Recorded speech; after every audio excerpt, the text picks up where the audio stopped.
Alright, this is going to be a review. Yes. My pretentious display of my opinion. As is every review of anything about anything ever made by anyone. Because in the end, they're all pretentious in some way. Because everyone thinks their opinion is better. But this is a review of X-Men First Class. Now, it's a bit late, I'm aware. I've only just recently finally seen the movie because I couldn't bring myself to go see it. I was afraid it was going to be Wolverine Origins all over again. And for the first time in a while, I am pleased to say I was wrong. From a fanboy standpoint, there's a whole lot about this movie I just hate. I absolutely hate a lot of stuff about this movie, mostly in their complete disregard to actual storylines. But for me, they got the most important things right, and that was the character personalities, for the most part. Some of them were a little forced, some of them were barely existent. Emma Frost, for example. But for the most part, it was good. I mean, like I said, I disliked a lot of the movie, but I also found that I enjoyed damn near all of it. I'm not going to worry about spoilers at this point, because if you haven't seen it and you're still looking at reviews to decide, I don't know what to tell you. Just go watch it. Or don't. I mean, if a spoiler can ruin it for you this late, I don't know how you've avoided them. My biggest problems with the storyline are in things like Havoc being, 17, 18, close on to his 20s, in a time when he shouldn't be. When there's the scene when Professor X first gets attached to Cerebro and gets that little super flash of all the little mutants in the world. One of them is clearly a child-aged Scott Summers. Cyclops, for those of you who don't know. Okay, well, Cyclops is Havoc's older brother. Like, older. By 4 or 5 years. Older. Not almost a decade younger. And then, as for the personality of Havoc, it's pretty spot on.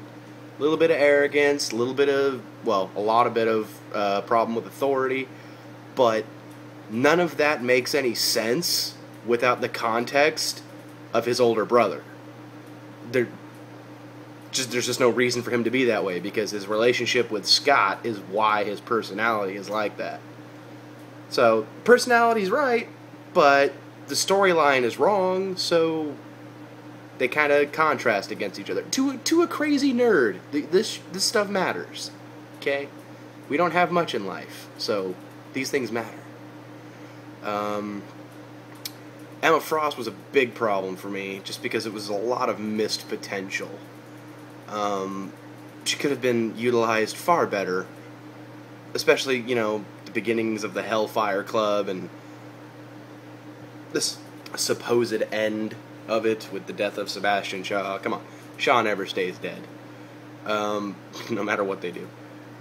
But I mean, I don't want to blame the actress for how lazy they used Emma Frost, but I mean, it was kind of the same problem I had with the guy who played Gambit in X-Men Origins. They didn't do a horrible job, but they weren't given much opportunity to do a good one either. I mean, Emma's personality didn't come through in her at all until the one scene where he says, "Oh, and by the way, this needs ice," or something. And as she goes to do it, there's just that little glint in the corner of her eye of Emma. Because Emma Frost will be loyal as hell until you seem to her to be taking her for granted, and then that's when you're pretty much doomed. Because she'll turn on you on a dime. And there was that little a glint in her eye where she's like, okay, you get that one. And I was like, okay, cool. There, that was Emma. For a split second, I believed that was Emma Frost. To be honest, it's not hard to find a blonde chick with huge boobs. Hell, I don't even think they're a dime a dozen, a penny a dozen, especially in California. So, with as little as she was used, not much acting was required. You could have put anybody there. Two very strong suits were the Professor and Magneto. I loved seeing Professor X, Charles, actually not only just happy, but fun. I mean, you know, seeing him when he was that much younger and just having fun in general, using his spiel about genetics and mutation as a pickup line was hilarious. It was awesome, and it wasn't over the top, like, campy hilarious either. It was very well done. The guy who played Magneto fucking scared me. I mean, it was creepy. That's exactly how, at least to me, I'm probably not alone, he came through whenever I read him. Especially in comics with him, you know, recounting stuff that happened to him when he was younger in the camps and growing up. It's just, that's exactly how he sounded in my head when he talked. It's exactly how, like, he kind of slipped into one of them, you know, cliche Nam flashbacks talking about it, and, you know, it worked. It worked very well, and the dichotomy between the two was fantastic. I say a lot. Deal with it. Darwin, man, what's to say there? Basically, barely acknowledgeable character and a barely acknowledgeable performance. Angel, I really don't understand why she or Darwin were there to begin with. Honestly, I hate to say it, but I think it was nothing but to say, look, we made a racially diverse movie. And I think that's honestly the only reason they used them. It's horrible, but I think that's why they did it. I think that they could have done so much more with those characters than they did. And it seems like that's all they were doing, was trying to fill some kind of a racial diversity quota. Missed opportunity there, really. The guy who played Hank was pretty damn good. Pretty much how I expected him to be in his younger days. Big problem I had with the storyline was the whole Mystique grew up with Charles. I don't even understand why that was a good idea for a second. Because I haven't read every split continuity, so I don't know if it ever happened in comic books. But the better stories of Mystique were how her life growing up was hell.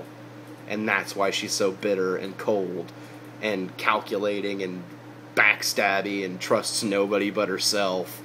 It works for the character more. You can't have her grow up moderately happy and then just turn on a dime into a human-hating mutant. That just doesn't make... There's no reason for her to just switch that hard. It doesn't make sense. Plus, Mystique was never supposed to be, at least in my mind, that much of a sympathetic character.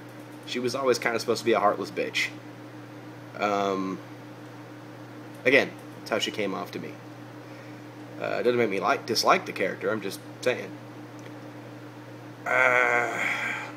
Overall, though, I enjoyed the movie.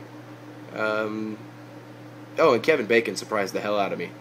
I heard Kevin Bacon, and I was like, oh, okay, there's one more reason not to see this movie. I haven't liked anything he's done since Footloose, and honestly, the music made that movie good, not him.